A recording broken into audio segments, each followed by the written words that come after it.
It is the start of something, an ongoing process, and expectations are low for this long-awaited high-stakes visit to Beijing. And on Wednesday, we heard from both the U.S. and China. Both sides confirmed that America's top diplomat, Antony Blinken, will visit China this weekend as the U.S. looks to somehow reset relations with China.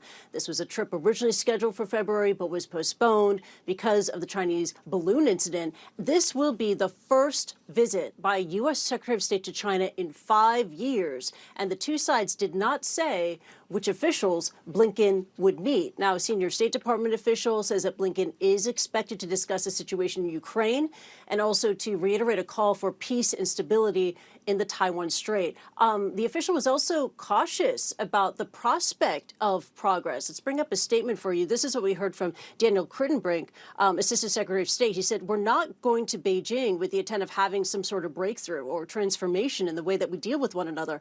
We're coming to Beijing with a realistic, confident approach and a sincere desire to manage our competition in the most responsible way possible," unquote. Blinken is expected to raise the issue of the wrongfully detained Americans in China, as well as call for appropriate military-to-military communications. Now, earlier, there was that testy phone call between Blinken and China's foreign minister, Qin Gang. He urged the U.S. to respect China's core concerns, including Taiwan. According to a MOFA readout, it said this, quote, "The U.S. should respect China's position on the Taiwan question, to stop interfering in China's internal affairs and stop undermining China's sovereignty, security, and development interests in the name of competition," unquote. As we've been reporting for quite a while now, the U.S.-China relationship is at its lowest point in decades over just a host of issues.